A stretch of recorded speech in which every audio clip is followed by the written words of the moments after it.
চট্টগ্রামে পানি সরবরাহের প্রধান একটি লাইনে ফাটল দেখা দেয়ায় নগরীর 20টিরও অধিক এলাকায় পানি সরবরাহ ব্যাহত হচ্ছে। বিদ্যুৎ সঞ্চালন লাইন প্রকল্পের উন্নয়ন কাজের সময় 1100 মিলিমিটার ব্যাসের মূল সরবরাহ লাইনটি ক্ষতিগ্রস্ত হয়, ফলে পানি সরবরাহ হচ্ছে না। চট্টগ্রাম ওয়াসার তত্ত্বাবধায়ক প্রকৌশলী মাহবুবুল আলম বলেন, ক্ষতিগ্রস্ত পাইপলাইন মেরামতের জন্য এলাকাটি খনন করা শুরু হয়েছে, কিন্তু কারিগরি ত্রুটির কারণে এখনও ফাটল এলাকায় যাওয়া সম্ভব হয়নি। ফাটল মেরামত করতে আরও কয়েকদিন সময় লাগতে পারে বলেও জানান তিনি।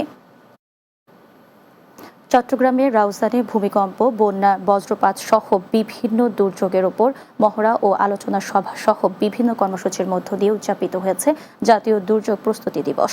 উপজেলা নির্বাহী অফিসারের কার্যালয়ে দুর্যোগ ব্যবস্থাপনা শাখার উদ্যোগে fire service and civil defence স্টেশনের সহযোগিতায় রাউজান উপজেলা পরিষদ চত্বরে এসব কর্মসূচি পালিত হয়।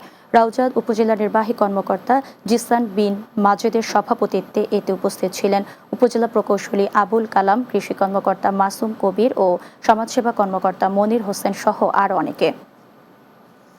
চট্টগ্রামের রাউজানে ইফতার ও দোয়া মাহফিল অনুষ্ঠিত হয়েছে। রাউজানের 10 নম্বর পূর্ব গুজরা ইউনিয়ন বিএনপি, যুবদল, স্বেচ্ছাসেবক দল, ছাত্রদল সহ সহযোগী সংগঠনের উদ্যোগে ইউনিয়নের অলিমিয়াহাট স্কুল মাঠে এ দোয়া মাহফিল অনুষ্ঠিত হয়।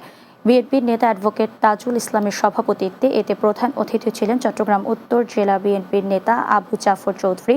এছাড়া চট্টগ্রাম উত্তর জেলা বিএনপির শিক্ষা বিষয়ক সম্পাদক মোহাম্মদ হাবিব উল্লাহ মাস্টার, যুবদলের সহ সভাপতি সাবের সুলতান কাজল সহ অন্যান্যরা উপস্থিত ছিলেন। শেষ করব দিনের বাংলা। যাওয়ার আগে সংবাদ শিরোনামগুলো জানিয়ে দিচ্ছি আরও একবার। ঐক্যমতের ভিত্তিতে শীঘ্রই জুলাই